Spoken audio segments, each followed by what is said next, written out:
The next question, Brother Mohsin Bashir from Kashmir, India. What should we follow when there is difference of opinion among the scholars on a particular issue? This question is related to the earlier question, that what should we do and who should we follow if there is difference of opinion among the scholars. Allah says in the Quran, in Surah Nisa, chapter number 4, verse number 59, Atullah wa atiu Rasul. Obey Allah and obey the Messenger. And those who have been endowed with knowledge, those who have been giving the commands. That means talking about the scholars. Obey Allah and obey the messengers and obey those who are knowledgeable, those who are the scholars. Ulil Amr. But the verse doesn't end there. The verse continues. But if they differ, go back to Allah and His Rasul. That means you have to follow Quran and follow Sahih Hadith and the scholars. But if the scholars differ, go back to Allah and His Rasul. All the scholars say you should pray 5 times. There's no need of going anywhere. Pray 5 times. All the scholars say they should fast during the month of Ramadan. No problem. All the scholars say you should give 2.5% zakat in most of the cases. Okay, follow that.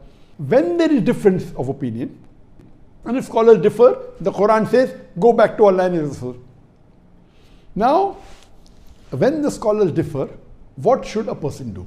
For this, I would like to give an example. Depending upon which level do you belong to, your decision will be based on that.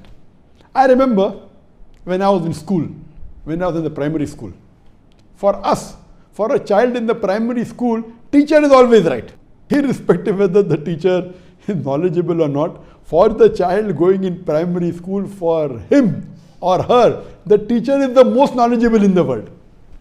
And I remember in the primary school when my science teacher told something, and I told my father, my father, he was a medical doctor, he was a psychiatrist, he had done his post-graduation in medicine.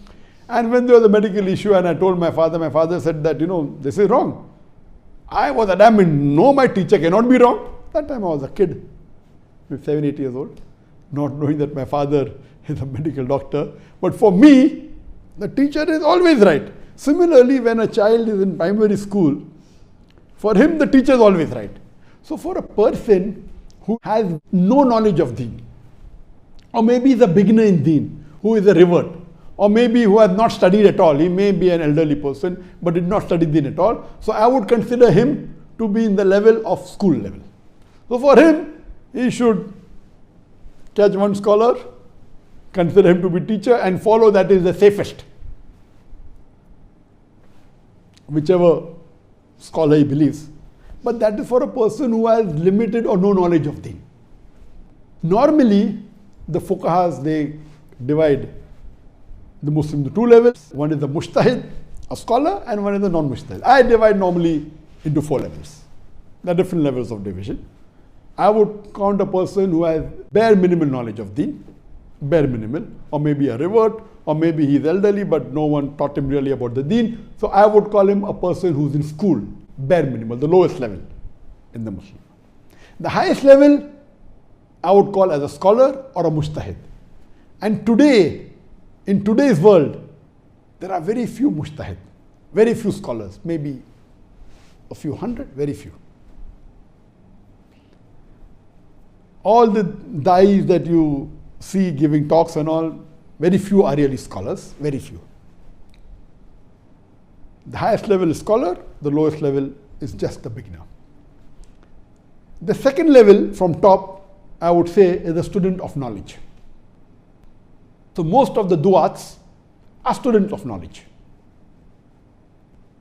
For example, the person who has studied deen and spent years studying the usul of fiqh or the hadith or tafsir, you can call him a student of knowledge. Student of knowledge may differ. He may be a graduate from Islamic University. He may be a postgraduate, done his master's. He may be a PhD. Just by getting a PhD degree, you don't become a scholar. Can become, but chances are less. Scholar is a different category altogether. Allah has given him the sense of analysis, of understanding. He knows all the usuls and has the element of hujjah, etc. That's a different level. So scholars are very few in the world, maybe a few hundred now in the full world. So these are students of knowledge. In the students of knowledge, there are various categories: low level, medium, high, very high. PhD may be a very high level, but yet a student of knowledge. And a person may not have gone to university, but he might have spent months and years discussing with the top scholars and fuqahas. He may be more knowledgeable than a PhD. And in my organization, in Islamic Research Foundation, when I was in Bombay, and the school itself, we had more than 500 employees, out of which about maybe 25 of them were graduates, postgraduates, and PhDs from foreign universities. Mostly from Islamic University of Medina, some from Imam Muhammad bin Saud University, some from another university, maybe 25 of them, bachelors, postgraduates, and PhDs. Then we had another 30, 40 people who have passed from the Islamic universities in India. Some have done the IFTA, some have done the Alim course, some are Mufti, another 30. So totally we have about, 50, 60 people. All of them I call a student of knowledge. There were some who were in the research department who did not pass from any of the Islamic universities, but they spent years in doing research. For me, they were more valuable than the masters and the PhDs amongst my staff. They were very knowledgeable, they could argue, they could quote the hadith. They didn't go to any Islamic university, but the level of understanding of deen was much higher. So the salary was higher even than the PhDs who have done their doctorate from the Islamic University of Al-Azhar, etc. Even from Medina.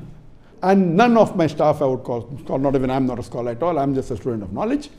So student of knowledge differs at different levels. That is the second category. The third category, above the basic beginner, is those who have knowledge of the deen but may not have studied to a great extent. But because today it's easy to acquire knowledge either by internet or by social media, they have interacted, but not to the level of a student of knowledge. So I would call them in 4 levels. One is a scholar, a mujtahid, very few in the world, few hundred. Then you have the student of knowledge. The student of knowledge have various categories, lower level, medium level, high level.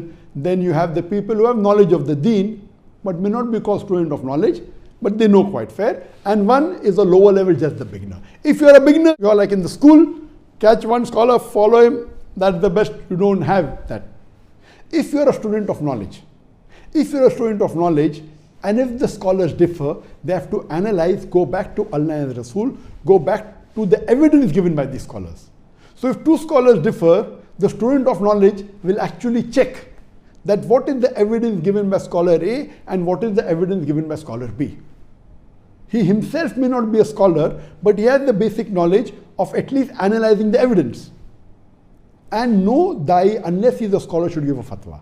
I never give a fatwa of my own. What a da'i can do, he can read the fatwas of the scholars and then he can agree with one scholar more than the other scholar, saying I agree with this scholar more because the evidence he's giving is much more reliable than the other. I feel this evidence. Now, depending upon what level of student of knowledge are you, can you agree? But naturally, for a very low level of student of knowledge, then it may not be right for you to judge which of the scholars is correct. But you are on a high level, you can. Those who are on the third level, who have knowledge of the deen, what they should do, they should ask a student of knowledge that these 2 scholars are differing. Who do you think is more appropriate? And based on the evidence they give. So basically, you have to go back to Allah and His Rasul, see the evidence in the Quran and the Hadith. There may be chances that some scholars, they have made mistake out of ignorance. They were uninformed. Some said because of difference of opinion, various things. So if you analyze and then make a decision, so if you are a student of knowledge, you can analyze the evidence given by the scholar, then decide which scholar is correct.